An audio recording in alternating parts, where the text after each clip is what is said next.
महावीर की अंतिम देशना उत्तराधन सूत्र का स्वाध्याय निरंतर चल रहा है। हम बात कर रहे थे तीसरा अध्ययन। 3 बात की हमने चर्चा की। मनुष्य जीवन दुर्लभ है। दूसरी बात है श्रुति यानी धर्म का श्रवण करना दुर्लभ है। और तीसरी बात श्रद्धा करना दुर्लभ है। ये सब सबके पास है। मनुष्यत्व है। श्रुति यानी श्रवण भी करते हैं और भगवान की वाणी के ऊपर श्रद्धा भी है। और चौथी बात है संयम। बस एक कदम बाकी है, सिर्फ एक कदम बाकी है। वहां पर जो श्रावक के 3 मनोरथ है उसका चिंतन किया जा सकता है। श्रावक का पहला मनोरथ है कब मैं अल्प मूल्य और बहुमूल्य परिग्रह का त्याग करूंगा या करूंगी। परिग्रह 2 प्रकार के होते हैं।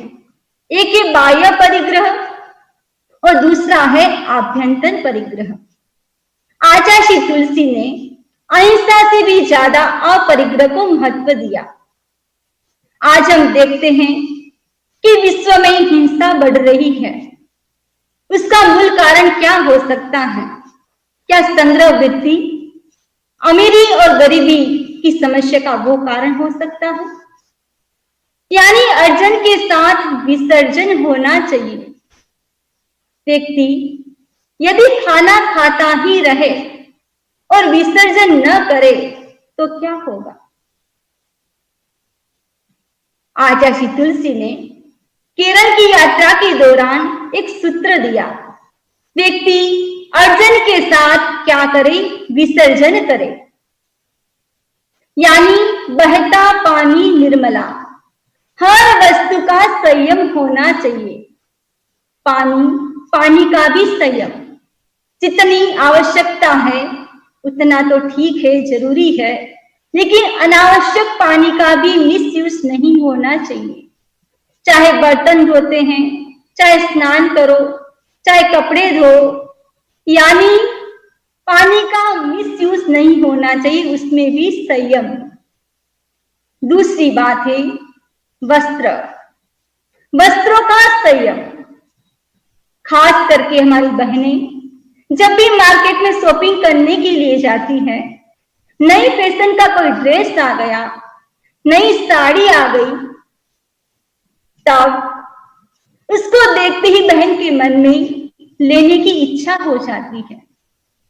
बस मैं तो एक ही बात आप सबको कहना चाहती हूँ, जब भी आप शॉपिंग करने के लिए जाए और शॉपिंग कर रहे हो उससे पहले एक बार चिंतन करें, क्या इस साड़ी के बिना, क्या मैं इस ड्रेस के बिना रह सकती हूँ? क्या इसके बिना मेरा काम चल सकता है? एक बार नहीं, उसके बारे में 3 बार चिंतन करें। यदि उसके बिना आपका काम चल सकता है तो इसको अवॉइड करें। यदि नहीं चल सकता तो कोई ऑप्शन ही नहीं है। यानी हर वस्तु में संयम होना चाहिए। एक बार समणी जी किसी घर में विराजे हुए थे। एक बहन अपने कमरे में सफाई कर रही थी, क्लीनिंग कर रही थी। 2 घंटे हो गए। समणी जी ने पूछा कि क्या आपने अपने कमरे की क्लीनिंग कर ली? तब उस महिला ने कहा, समणी जी, मैं क्लीनिंग नहीं कर रही थी, मुझे कल पार्टी में जाना है, इसलिए मैं चिंतन कर रही थी कि मैं कौन सी साड़ी पहन के जाऊं। यानी ये साड़ी तो मैंने उसकी मैरिज में पहनी थी, ये साड़ी तो मैंने उसकी बर्थडे पार्टी में पहनी थी, ये साड़ी तो मैंने उसकी एंगेजमेंट के ऊपर पहनी थी, ये साड़ी तो मैं जब घूमने गई थी तब पहनी थी। यानी इतना परिग्रह करता है व्यक्ति। भगवान महावीर के प्रमुख 10 श्रावकों का वर्णन आता है। उसमें सबसे पहला श्रावक आनंद श्रावक। उनके पास बहुत सारी प्रॉपर्टी थी, कोई कमी नहीं थी, फिर भी उसने क्या किया? संयम। अपने निमित्त 2 कपड़े जोड़ी से ज्यादा नहीं रखूंगा, अपने निमित्त 2 टॉवल से ज्यादा यूज नहीं करूंगा, हर वस्तु का संयम किया था। हम भी अपने जीवन में क्या करें? हर वस्तु का संयम करें। काफी भाई बहन त्याग प्रत्याख्यान भी करते हैं, संकल्प भी करते हैं। काफी भाई बहन इस प्रकार के त्याग प्रत्याख्यान करते हैं। यदि किसी को भिंडी नहीं भाती है तो सोचता है कि भिंडी खाने का त्याग है, और किसी के दांत ही नहीं है तो व्यक्ति सोचता है कि सुपारी खाने का त्याग है। आजकल तो बत्ती सी लगा देते हैं। अब कोई भाई सिगरेट पीते हैं तो हम कहते हैं कि सिगरेट पीना अच्छी बात नहीं है, उसका त्याग करना चाहिए। तब कभी कभी कोई भाई क्या कहते हैं? सम्मी जी, इसका तो त्याग करने का ही त्याग है। यानी कहने का मतलब यह है कि हर वस्तु में सीमा होनी चाहिए। एक बार हम सम्मी जी इंडिया में उज्जैन की यात्रा कर रहे थे, और उस यात्रा के दौरान और उज्जैन से पहले 2-3 माइल पहले एक त्रिवेणी नाम का एक स्थान आता है। वहां पर 3 नदियों का संगम होता है। हम लोग वहां पर उतरे, देख रहे थे, और वहां पर भी काफी भाई लोग भी देख रहे थे। और उसमें से एक भाई ने कहा, वहां पर 9 ग्रहों का मंदिर है। और एक भाई ने कहा, यदि 9 ग्रह में शनि ग्रह किसी को लग जाए तो व्यक्ति के 12 ही बच जाते हैं। ये 9 ग्रह, मुझे भी ऐसा लग रहा है कि अभी प्रेजेंट में कुछ ग्रहों का प्रभाव दिखाई दे रहा है। यानी ग्रह, कुछ ग्रह ऐसे होते हैं उसका प्रभाव 2 साल तक रहता है।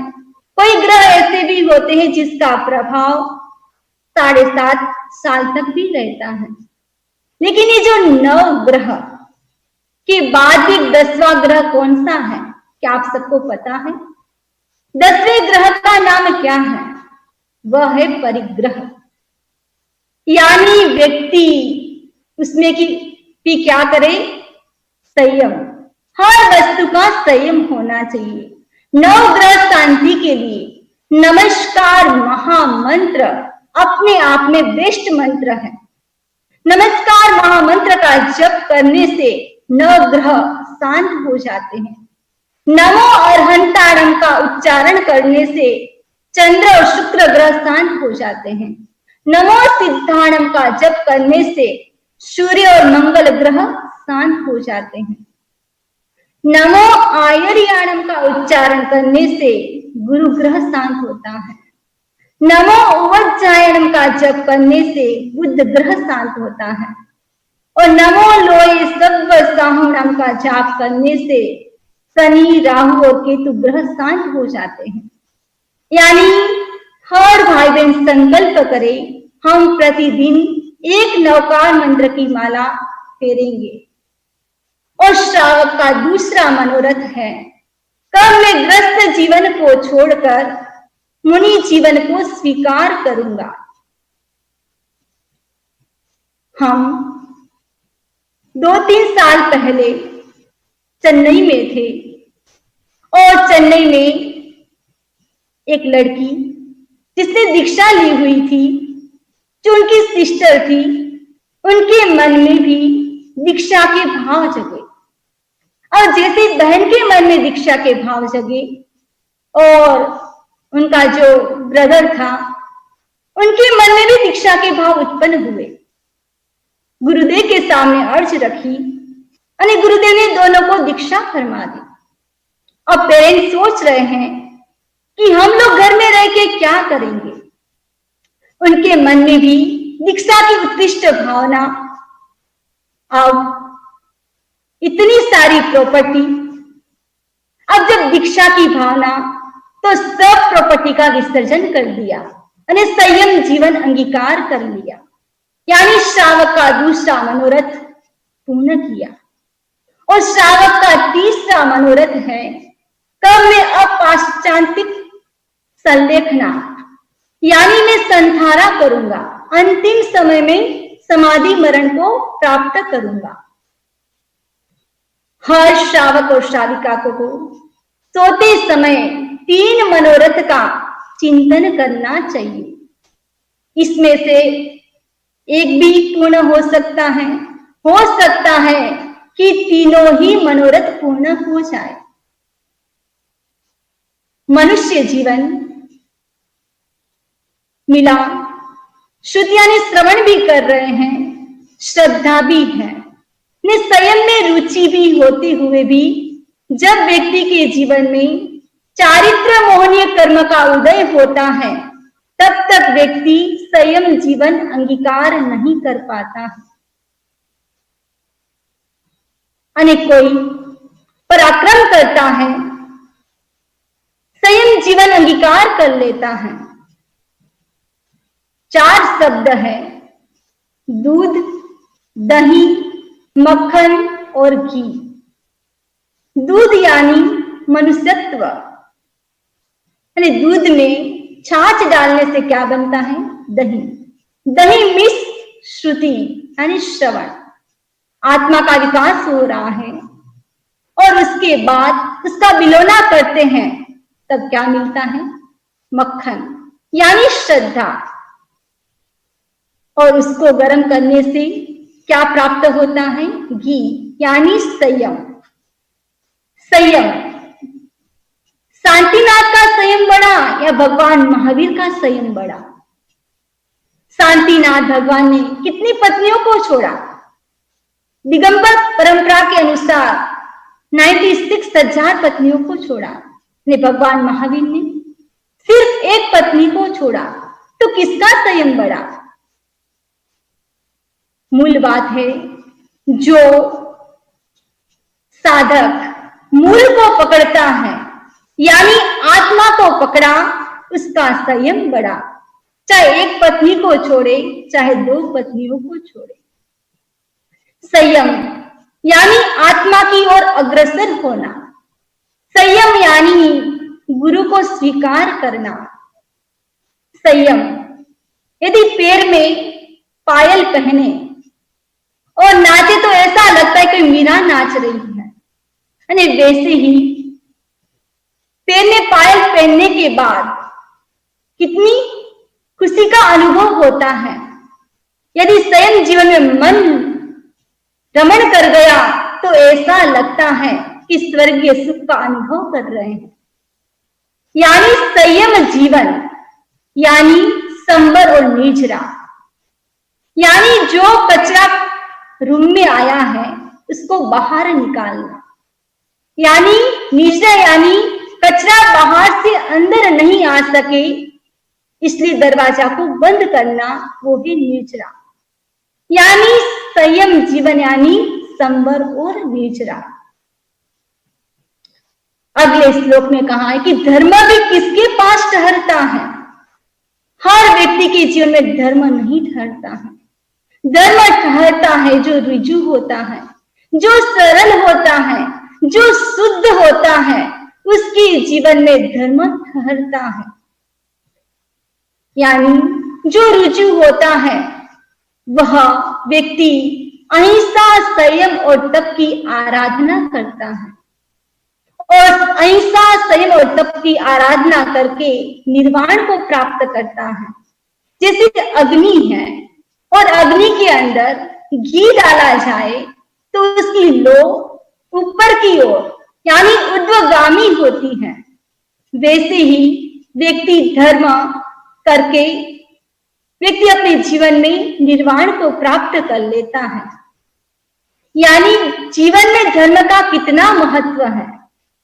यदि वितराग संयम है तो व्यक्ति मोक्ष में चला जाता है। यदि सराग संयम है तो व्यक्ति एक भव और करता है। किसका? वाया देवगति। देवगति में भी उच्च यानी वैमानिक देवलोक में जाता है। वैमानिक देवलोक में भी उनका शरीर कैसा? उज्जवल शरीर, सूर्य और चंद्रमा से भी ज्यादा तेजस्वी शरीर। और दूसरी विशेषता है कि वो एक शरीर से अनेक शरीर बना सकते हैं। और तीसरी विशेषता बताई गई है कि उनका आयुष्य बहुत बड़ा होता है। सबसे हाईएस्ट आयुष्य 33 सागरोपम का आयुष्य। इतना लंबा आयुष्य होता है, ऐसा लगता है कि मृत्यु ही नहीं होने वाली है। हम इस जन्म में देखें तो कितना आयुष्य, हाईएस्ट 100 वर्ष का, वो भी पता नहीं कितना जिएंगे। जब छठा आरा आएगा तब 16 साल का हाईएस्ट आयुष्य।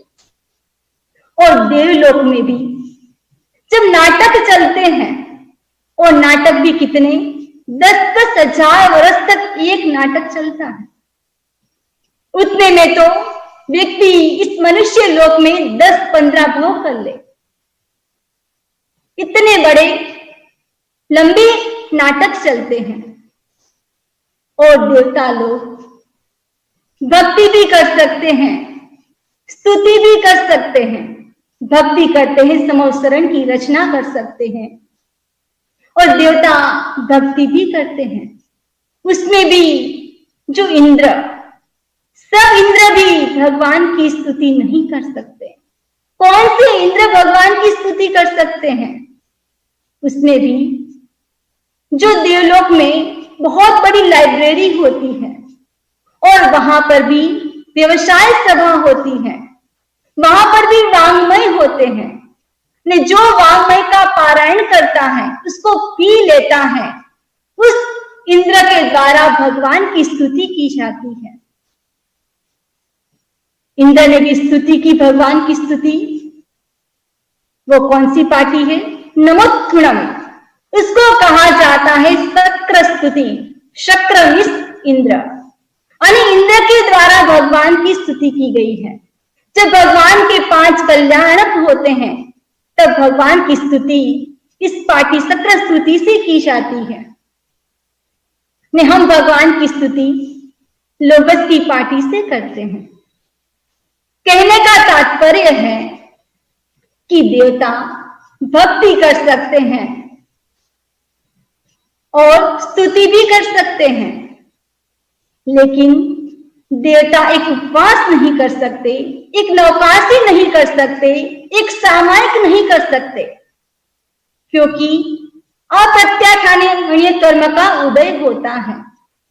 उसके लिए देवता को भी वापिस मनुष्य लोक में आना पड़ता है। उच्च गति में गए हुए देवता जब मनुष्य लोक में आते हैं तो 10 बातों की, दुर्लभ बातों की प्राप्ति होती है। तो सबसे पहली बात है क्षेत्र वास्तु, यानी क्षेत्र, रहने का स्थान, घर, मकान, खुला स्थान, खेत, सब कुछ अच्छा मिलता है। और स्वर्ण, सोना, चांदी, सब कुछ अच्छा, किसी भी वस्तु की दुविधा नहीं है। और तीसरी बात पशु, घोड़ा, बैल, गाय, इतने सारे होते हैं। और चौथी बात दास दासी। एक समय था जब चंदन बाला को भी गांव के बीच में बिकना पड़ा। जैसे फूल बिकते हैं वैसे उस समय में दासियां बिका करती थी, दास दासियां। यदि किसी ने कुछ गलत काम किया या उसका कर्ज बाकी है तो उसके लिए भी दास का काम करना पड़ता था। अब कभी शादी भी होती तब भी शादी के समय साथ में क्या लेकर जाते थे? दास और दासियों को लेकर जाते थे। यानी किसी के पास खाने की कमी है तो काफी लोग नौकरी भी करते हैं। ये पहली बात। और दूसरी बात है, अच्छे मित्र का सहयोग होता है। यदि मित्र कुछ गलत काम करता है, यदि कोई सिगरेट पीता है तो मित्र कहता है ये पीना अच्छी बात नहीं है, यानी अच्छे मित्रों का सहयोग होता है। तीसरी बात है, परिवार अच्छा मिलता है, यानी परिवार भी क्या करता है? संघ की सेवा और साथ साथ में संघ को लेकर दूरदर्शन के लिए जाता है। चौथी बात है, उच्च गोत्र मिलता है, उच्च गोत्र में जन्म होता है।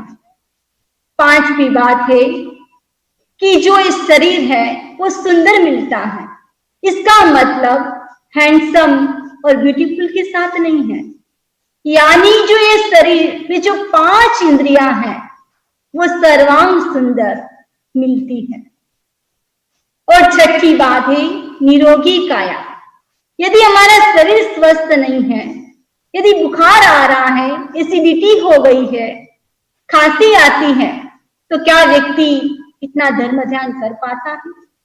यानी निरोगी काया मिलती है। सातवीं बात है महाप्रज्ञ, यानी जो बुद्धि है उसका यूज धर्म की ओर होता है। आठवीं बात विनय, यानी सबके प्रति विनम्रता का भाव, मन में छल कपट की भावना नहीं रहती है। नौवीं बात यशस्वी, चारों ओर से यश मिलता है, वातावरण अच्छा रहता है। और अंतिम बात बलवान, यानी शरीर से बलवान, मन से बलवान रहता है। इस प्रकार सब बातें अच्छी मिली है और अंत में इस सब वस्तुओं को छोड़कर, यानी 4 जो दुर्लभ बातें हैं उसको मानता हुआ क्या करता है? स्वयं जीवन को अंगीकार करता है और जो कर्म बाकी है उसको तपस्या के द्वारा नष्ट करके व्यक्ति मोक्ष गति को प्राप्त करता है। मैं पढ़ रही थी, स्वाध्याय कर रही थी, उसमें बताया गया कि 4 बातें, 4 वेद है, 4 आर्य सत्य है, 4 मंगल है और 4 शब्द है। 4 शब्द में एक शब्द है कुछ, दूसरा शब्द है कुछ कुछ, तीसरा शब्द है बहुत कुछ और चौथा शब्द है सब कुछ। हम देखें कि दुनिया में किसी को कुछ मिला, किसी को कुछ कुछ, किसी को बहुत कुछ, लेकिन सब कुछ पूरी दुनिया में, पूरे ब्रह्मांड में ऐसा एक व्यक्ति भी खोज पाना मुश्किल है जिसके हर स्वप्न पूर्ण हो गए हो, जिसकी हर ख्वाहिश पूर्ण हो गई हो, जिसकी सब इच्छाएं पूर्ण हो गई हो।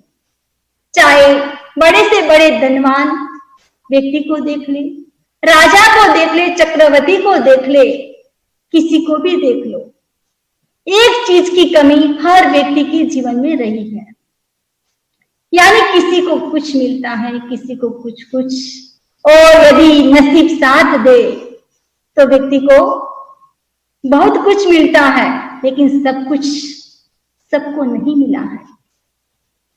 सोना है, हम सोने को देखें, जो सोना होता है उसमें सुगंध नहीं होती है। सोने में चमक है, दमक है, शक्ति है, लेकिन जो सोना है उसके अंदर सुगंध नहीं है।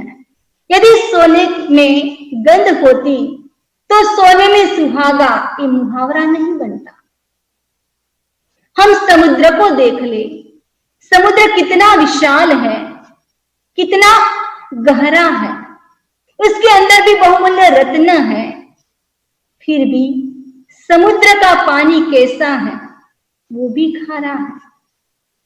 हम हिमालय को देख ले, हिमालय एवरेस्ट की चोटी दुनिया भर में मशहूर है। वो हिमालय गंगा जैसी नदी का उद्गम स्थल, जहां पर जड़ी बूटियां हैं, लेकिन हिमालय में भी क्या नहीं है, वहां पर भी सीढ़ियां नहीं है। आकाश को देख ले, आकाश कितना स्वच्छ है, विशाल है, लेकिन आकाश में भी फूल नहीं खिलते हैं। सूर्य है तो सूर्य में भी ग्रहण होता है। चंद्र को देखे, चंद्र में भी दाग होता है। यानी ऋषभ का पुत्र भरत जब अपने भाई के साथ युद्ध करता है, उनके पास सब देखे तो कितना सारा धन था, 9 रत्न, 9 निधियां और 14 रत्न, 7 एकेंद्रीय रत्न और 7 पंचेंद्रीय रत्न। कितने राजा जिसके चरणों में मस्तक झुकाते थे, फिर भी भरत को बाहुबली की युद्ध के सामने सिर को नीचा करना पड़ा। भरत चक्रवर्ती जिसकी कितनी रानियां, और उसकी रानियां भी कितनी, 96,000 रानियां दिगंबर परंपरा के अनुसार और श्वेतांबर के अनुसार 64,000। यानी जो रानियां हैं उसमें भी एक पटरानी होती है, सुभद्रा। यानी उसको इतना अभिमान कि मैं सब रानियों में एक पटरानी, यानी स्वर्ग की अप्सराएं जिसकी दासियां हैं, और उसके मन में इतना सारा अभिमान, लेकिन जो पटरानी है वो पुत्र को जन्म नहीं दे पाती है। यानी कहने का मतलब है कि सबको सब कुछ नहीं मिलता है। यदि सबको सब कुछ मिल जाता दुनिया से, तो भगवान ऋषभ अपने घर को छोड़कर जंगल में क्यों जाते? भगवान महावीर राजपाट को छोड़कर संयम जीवन अंगीकार क्यों करते? गौतम बुद्ध संन्यास को क्यों स्वीकार करते? यानी सब कुछ पाने का मतलब है सब कुछ छोड़ना, यानी संयम जीवन को अंगीकार करना। व्यक्ति श्रावक की जो 3 मनोरथ है, उस मनोरथ का हर भाई बहन प्रतिदिन जब बिस्तर में सोने के लिए जाए तो 3 मनोरथ का अवश्य चिंतन करे।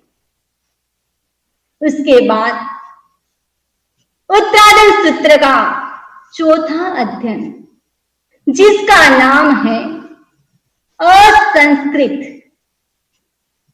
निरुक्तिकार के अनुसार इस अध्ययन का नाम है प्रमाद अप्रमाद, यानी समवायम के अनुसार इस अध्ययन का नाम है असंस्कृत। संसार में संस्कृत होना बहुत जरूरी है। हर माता पिता चाहते हैं कि हमारे बच्चे संस्कारवान बने। आपके माता पिता ने भी चाहा कि हमारे बच्चे संस्कारवान बने। आप भी चाहते हो कि आपके बच्चे भी संस्कारी बने। जब खेत से कोई वस्तु आती है तो उसका हम डायरेक्ट यूज नहीं कर सकते, क्योंकि उसके अंदर पत्थर हो सकते हैं, कंकर हो सकते हैं, मिट्टी हो सकती है, कचरा हो सकता है। उसको क्लीन करना पड़ता है। जब ग्रोसरी स्टोर में जाते हैं, फ्रूट वेजिटेबल्स लेके आते हैं, तब उसको भी क्लीन करना पड़ता है, उसको भी साफ करना पड़ता है। उसके बाद व्यक्ति क्या करता है? उसको स्वीकार करता है। यानी मनुष्य को संस्कारित होना चाहिए। 5 अवस्थाएं बताई गई हैं। जन्म, दूसरी अवस्था है बाल्य अवस्था, तीसरी अवस्था है यौवन अवस्था, चौथी अवस्था है वृद्धावस्था और पांचवी अवस्था है मृत्यु। व्यक्ति सोचता है काश में बच्चा होता, काश में बच्चा ही रहता तो कितना अच्छा होता। क्या हम वापिस गो बैक जा सकते हैं? नहीं जा सकते हैं। यानी जो वृद्धावस्था आ गई है, यानी हमारा आयुष्य अब कितना है? काफी चला गया, थोड़ा बाकी रहा है। व्यक्ति को बोध कहीं से भी प्राप्त हो सकता है। एक बार राजा दशरथ दर्पण के सामने तैयार हो रहे थे और जैसे ही दर्पण के सामने तैयार हो रहे थे और एक व्हाइट बाल को देखा और जैसे ही व्हाइट बाल को देखा और कहने लगे दूत आ गया है। राजा दशरथ की पत्नी का नाम कौशल्या। अब जब कौशल्या को कहा कि दूत आ गया है और कौशल्या ने कहा कि कौन सा दूत, तब राजा दशरथ ने कहा देखो ये व्हाइट बाल आ गया है, अब मुझे जागरूक रहना है, मुझे अपनी आत्मा का कल्याण करना है, मुझे प्रमाद नहीं करना है। आज के समय में देखें तो बुढ़ापे से पहले ही व्हाइट बाल आ जाते हैं और उससे पहले ही उड़ जाते हैं, और व्हाइट बाल आ भी गए तो व्यक्ति क्या करता है? डाई कर लेता है। हम कहते हैं कि व्हाइट बाल आ गया तो कहते कोई बात नहीं, व्हाइट व्हाइट नहीं रहेगा। कि आज के समय में देखें जो खाना भी है वो नेचुरल नहीं है, यानी बुढ़ापे से पहले ही व्हाइट बाल आ जाते हैं, इसलिए उसको दूध आया नहीं कहा जा सकता। यदि व्यक्ति सोचता है कि मैं भी धन कमा लूं, मैं नाम कमा लूं, पैसे कमा लूं, मैं धर्म तो बाद में करूंगा, वृद्ध अवस्था में करूंगा, क्या पता वृद्ध अवस्था में हमारी 5 इंद्रियाँ सक्षम रह पाएगी या नहीं। यदि वृद्ध अवस्था आती है तो व्यक्ति सुनना चाहते हुए भी अच्छे से सुन नहीं पाता है, समझ नहीं पाता है। यदि व्यक्ति पढ़ना चाहे तो अच्छे से पढ़ नहीं पाता है, गुरु दर्शन नहीं कर पाता है। यदि व्यक्ति लंबे समय तक सिटिंग करना चाहे तो लंबे समय तक बैठ भी नहीं सकता है। यानी धर्म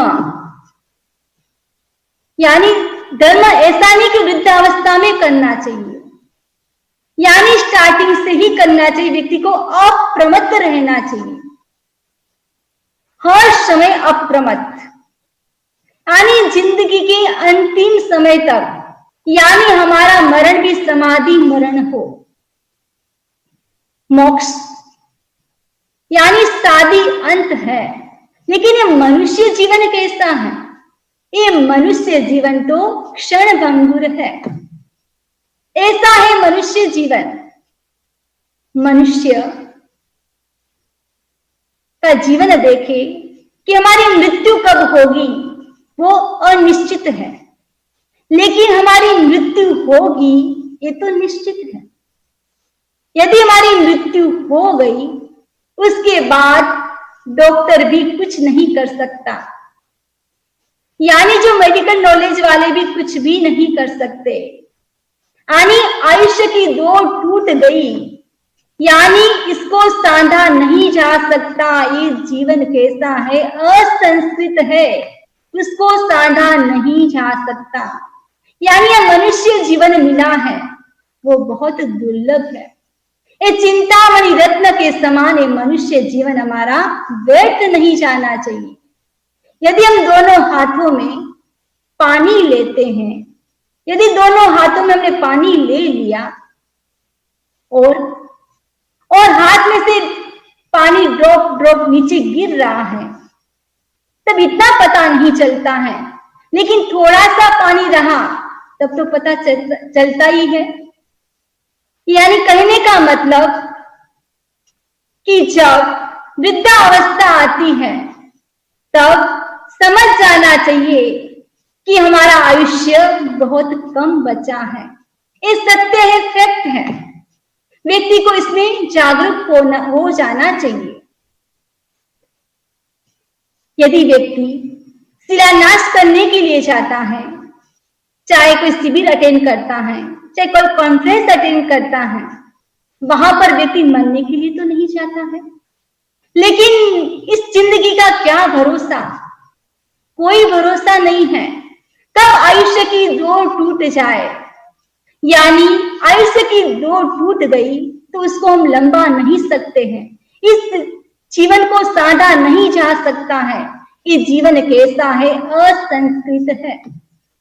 यदि कोई अपना हाथ ज्योतिषी को दिखाता है और पूछे कि क्या मेरे हाथ में राजयोग है, यदि आपके हाथ में राजयोग है या नहीं, लेकिन सबके हाथ में मृत्यु योग तो जरूर है, यानी मृत्यु आ गई, उसके बाद यदि व्यक्ति उसको लंबाना चाहे, उसको सांधना चाहे, उसको सांध नहीं सकता। यदि कपड़ा फट गया तो उसको सांधा जा सकता है। यदि मकान पुराना हो गया तो उसका रिपेयरिंग करके वापिस उस मकान में कुछ साल तक रहा जा सकता है। लेकिन जो आयुष्य खत्म हो गया तो वापिस उसको सांधा नहीं जा सकता। यानी ये मनुष्य जीवन कैसा है, असंस्कृत है। मृत्यु के बाद उसको सांधा नहीं जा सकता। ये हमारा शरीर दुर्बल है। एक काल का कोई भरोसा नहीं है। क्या पता कल आएगा या काल, कुछ भी नहीं कह सकते। यानी इस मनुष्य जीवन में कोई हमारा साथी नहीं है, कोई शरण नहीं है। न धन शरण है, न स्त्री शरण है, न स्वजन शरण है, न परिवार वाले शरण है। यदि मृत्यु आ गई तो उसको सांधा नहीं जा सकता है। यदि केवल ही भगवान है, इसको भी अपने देह का त्याग करना होता है। यानी मृत्यु के बाद कोई भी शरण नहीं है। यानी ये मनुष्य जीवन क्षण भंगुर है, उसको साधा नहीं जा सकता। यानी व्यक्ति को क्या करना है, जागरूक रहना है। कोई शरण नहीं, ना कोई जड़ी बूटी शरण है, ना धन शरण है, ना स्वजन शरण है, ना तो कोई बॉडीगार्ड शरण है। कभी कभी तो ऐसा भी होता है कि बॉडीगार्ड के द्वारा ही मृत्यु हो जाती है। ऐसा ही हुआ था स्वर्गीय इंदिरा गांधी। यानी ये जीवन कैसा है, असंस्कृत है। यानी मृत्यु के बाद इसको साधा नहीं जा सकता। हर व्यक्ति को जागरूक होने की जरूरत है। यदि वृद्धावस्था भी आ गई तब भी व्यक्ति कैसा हो जाता है, अक्षम हो जाता है, अच्छे से बैठा नहीं जाता, अच्छे से सोया नहीं जाता, अच्छे से खड़ा रहा नहीं जाता है। यदि व्यक्ति सोचता है कि मैं धर्म वृद्ध अवस्था में करूंगा, श्रद्धा तो की जा सकती है, पर क्या पता ये इंद्रियां हमारी काम करेगी या नहीं। ये भी नहीं पता है कि हमारी वृद्ध अवस्था आएगी या नहीं। कोई भरोसा नहीं है। आज के तो आप मालिक हो सकते हो, लेकिन कल का कोई भरोसा नहीं है। पता नहीं हम आज के भी मालिक हैं या नहीं है। एक प्रसंग आता है सिकंदर का। सिकंदर शक्तिशाली योद्धा ने, वह भी विश्व युद्ध करने के लिए निकला। कितने देशों को जीता और धन को इकट्ठा किया। धन उनके पास और जवानी का जोश उसमें इतना मूड हो गया। दूसरी बात, इंद्रियों के विषय में इतना आसक्त हो गया और शराब और स्त्रियों के पीछे आसक्त हो गया। विश्व को जीतने वाला सिकंदर अपने इंद्रियों को नहीं जीत पाया, मन को नहीं जीत पाया। भोजन और भोगों के असंयम से बीमार हो गया। अच्छे अच्छे वैद्य भी उसका उपचार नहीं कर पाए। अब मृत्यु को निकट देखकर सिकंदर ने क्या कहा कि मेरी अर्थी 4 वैद्य के द्वारा उठाई जाए और मेरी अर्थी के आगे क्या रखा जाए? धन रखा जाए, सेना, हाथी, स्त्री, सब कुछ सामने रखा जाए ताकि सबको पता चले कि कोई भी शरण नहीं है। अर्थी के बाहर मेरे दोनों हाथ रखे जाए तो सबको पता चले कि सिकंदर खाली हाथ आया था और खाली हाथ चला गया। यानी धन भी शरण नहीं है। नाव पानी में चले तो समझ में आता है, लेकिन नाव के अंदर ही पानी आ जाए तो क्या करोगे? उसको क्या करोगे? बाल्टी भर भर के बाहर निकालोगे। वैसे ही आपकी बुद्धि से नहीं, लेकिन आपकी पुण्याई से आपके पास नहीं चाहिए उससे भी ज्यादा धन आ गया तो क्या करोगे? क्या बाल्टी भर भर के डोनेशन करोगे? मैं नहीं कह रही हूं, वैसे सच में बात आ गई इसलिए बता रही हूं। यानी धन भी शरण नहीं है। 4 शरणा, क्या 4 शरणा के अंदर धन का कोई स्थान है? कोई स्थान नहीं है, बस 4 ही शरणा है। यदि व्यक्ति सोचे कि धन, शरीर, स्त्री, पत्नी को अपनी शरण मानता है तो व्यक्ति क्या करता है? बहुत बड़ी भूल करता है। वो कोई शरण नहीं है। इसीलिए हर समय क्या किया जाता है? 4 शरण यानी मंगल पाठ को सुनाया जाता है कि आपके मन में जो भ्रम है वो भ्रम निकल जाए। यानी ये कोई शरण नहीं है, शरण तो अरिहंत, सिद्ध, साधु और केवली भाषी धर्म, ये चारों ही शरण है और कोई भी शरण नहीं है।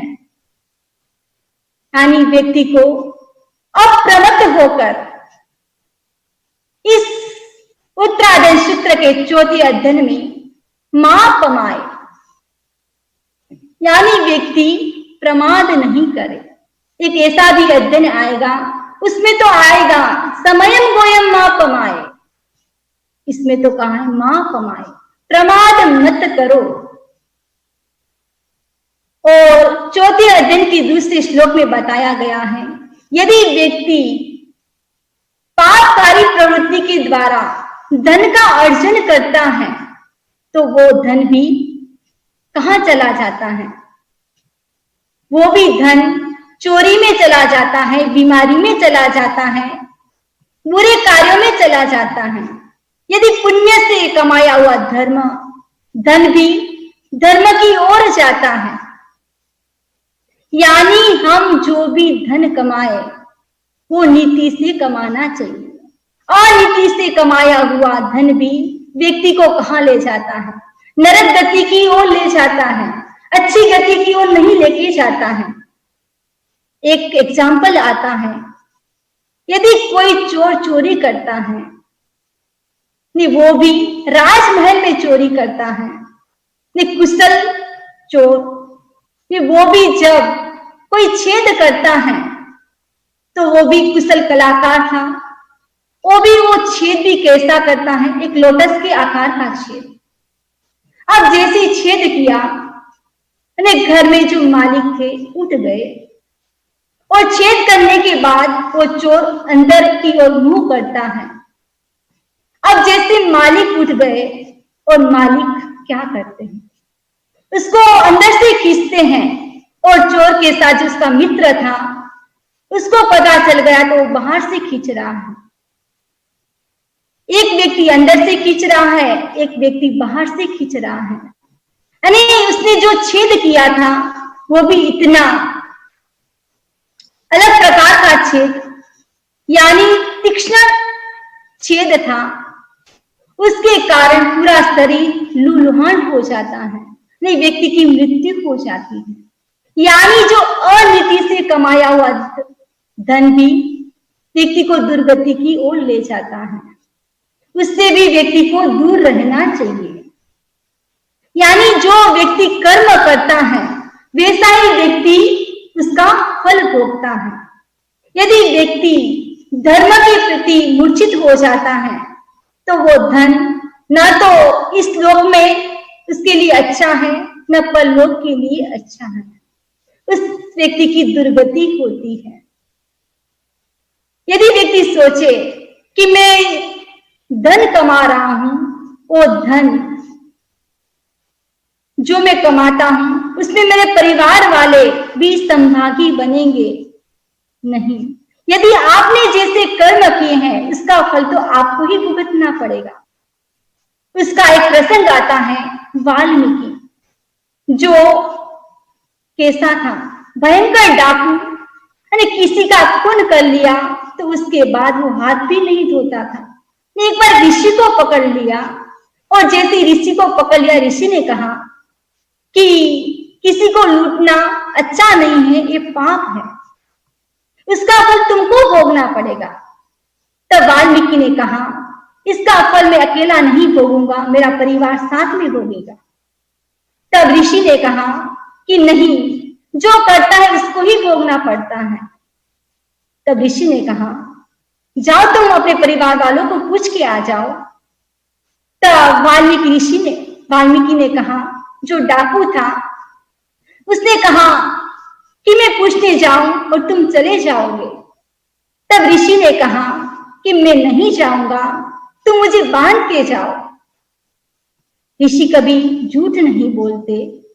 जैसे ही वाल्मीकि घर पर गया और परिवारजनों को पूछा, तब परिवार वालों ने क्या उत्तर दिया, जो करेगा वो भोगेगा।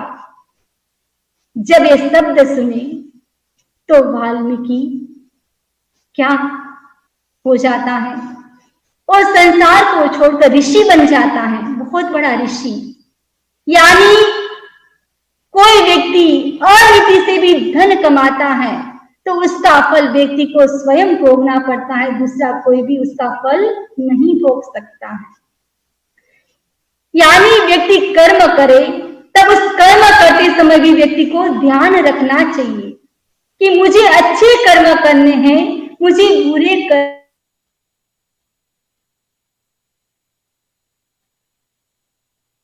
कि जो साधक होता है वो साधक अप्रमत्त का जीवन जीता है। सुते सुयावी परिबद्ध जीवी, न विष से पंडे आसुपन्ने, घोरा महता अवलम शरीरम, भारुंड पक्षी वचरपमत्तो। यानी जो अप्रमत्त है वह व्यक्ति प्रमादी व्यक्तियों के बीच में भी, मिथ्यात्वी लोगों के बीच में भी, और साथ साथ में जो भ्रांति उत्पन्न करने वाले लोगों के बीच में भी अप्रमत्त का जीवन जीता है।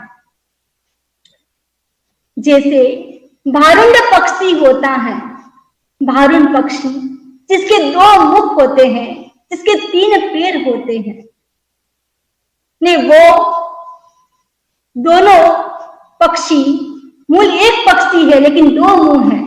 यदि एक सो गया तो अनिष्ट हो सकता है, यानी दोनों जागृत रहते हैं। वैसे ही जो अप्रमत्त साधक है वह साधक भी कैसे रहते हैं, कोई भी व्यक्ति हो उसके बीच में अप्रमत्त का जीवन जीते हैं, यानी व्यक्ति को जागृत रहना चाहिए। अगले श्लोक में बताया है कि यदि कोई घोड़ा शिक्षित है, जिसको ट्रेनिंग दी गई है, वह घोड़ा भी यदि इसको कवच पहनाया गया है और वह घोड़ा भी अपने स्वामी को जिता सकता है, वैसे जो साधक अप्रमत्त का जीवन जीता है, साधना करता है, तप करता है, जप करता है, तो वो साधक भी निर्वाण और मोक्ष को भी प्राप्त कर लेता है। यानी कोई साधक हो, मुनि हो, उसको वो विलास के अंदर नहीं जाना चाहिए। उसको यदि उसकी ओर अग्रसर होता है तो वो क्रांतिवान नहीं कहलाता है। यानी हर साधक को राग, द्वेष और कसायों से दूर रहना चाहिए। यदि व्यक्ति सोचे कि मैं फ्यूचर में धर्म करूंगा, पता नहीं कि फ्यूचर में हम कर पाएंगे या नहीं, फ्यूचर आएगा या नहीं, कोई भरोसा नहीं है। इसीलिए हर समय सम्यक दर्शन, सम्यक ज्ञान और सम्यक चारित्र का जीवन जीना चाहिए और अपने जीवन को सफल बनाना चाहिए। इसी आशा और विश्वास के साथ ओम अरहम।